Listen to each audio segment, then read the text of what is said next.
injury updates in the wake of Tuesday's game in Boston against the Bruins, who remains in the Flyers roster mix, and John Tortorella speaks on Emil Andrae and the Blue Liners battling for spots at this camp. I'm Charlie O'Connor with PHLY Sports, and these are your Flyers post-practice notes. So let's start with the injuries. 2 players got banged up in last night's game against the Boston Bruins. The Flyers lost that game in Boston 4-1. It was kind of their dress rehearsal. A little bit of an underwhelming game, although Sam Ersson did play very well in goal.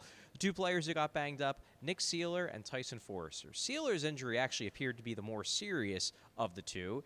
He blocked a pass in the second period, came out for his first shift of the third, but then had to sit out the rest of the third period, whereas Tyson Foerster blocked a shot, made it through the rest of the game, but seemed obviously hobbled. So kept an eye out for both of them today on Wednesday morning for practice to see if there were any residual effects. Luckily, it looks like the Flyers have dodged a bullet with both. Tyson Foerster did not skate today, but we asked John Tortorella after practice about his status, and he said just a little swelling, seems more precautionary than anything, so keep an eye on that, but so far it does appear that Foerster avoided a major injury. As for Seeler, he was out on the ice with his teammates. He skated, completed the full practice, and then after practice, myself and Jordan Hall of ABC Sports Philadelphia took some time to speak with Nick Seeler, and he talked about the injury. He said it didn't seem that serious at first glance. He basically was just sliding over to block a pass, not even a shot. The shot caught him on the back of the leg, right below the knee. Again, didn't seem serious initially,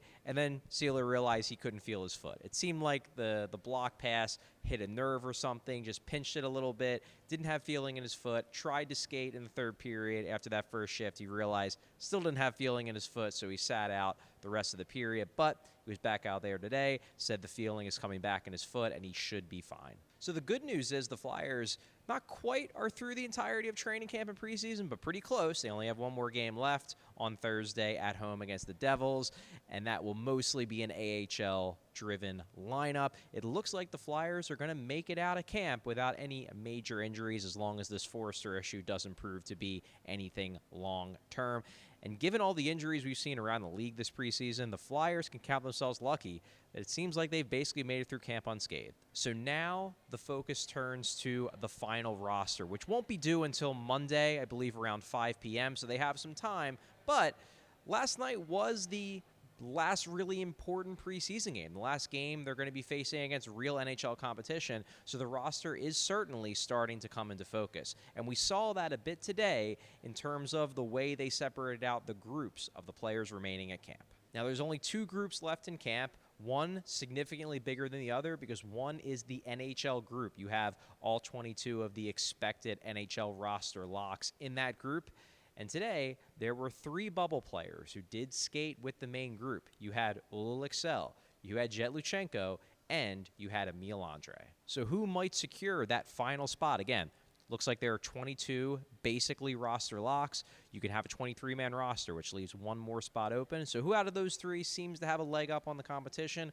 Well, right now it appears that battle is between Lycksell and Luchenko. Emil Andrae, he's skating with the main group. It looks like he has won the battle for the number 8 spot on the depth chart. But we talked to John Tortorella today, and he said he'd rather not take a defenseman on the opening road trip, which means even though Andrae has won the defenseman battle, it doesn't look like he's won a spot. That means that if there's going to be a 23rd player, and there might not be, maybe the Flyers will just keep 22, it looks like it's down to Lycksell and Jet Luchenko.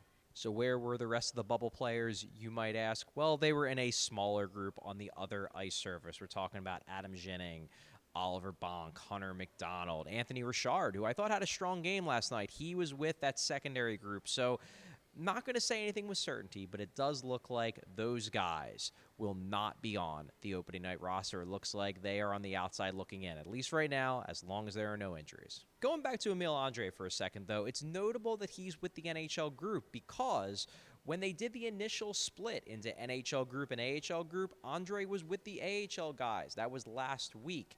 Adam Ginning was the player who started out with that NHL group. And John Tortorella today acknowledged that at the beginning of camp, they more or less had Ginning penciled in as the 8. but Andre has taken his job. So good for Emil Andre on that front. Tortorella had a lot of nice things to say about Emil Andre today. He said that Andre has quietly gone about his business and had a good camp. So Tortorella clearly feels positively predisposed towards Emil Andre via the work he's put in so far. It does seem like Andre might be the only young defenseman at this camp still who he does feel positively predisposed towards at the moment.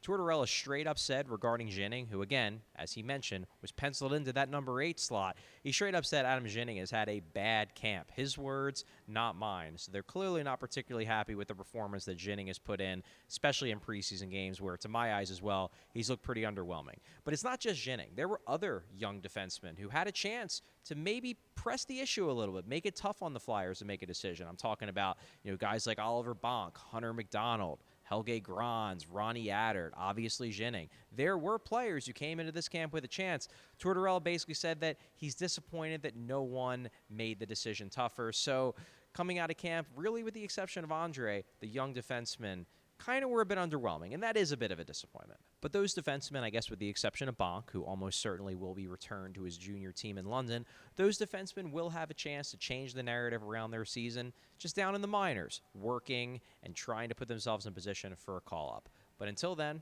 I'm Charlie O'Connor with PHLY Sports. Thanks for watching. Thanks for listening. We all silly like the mayor.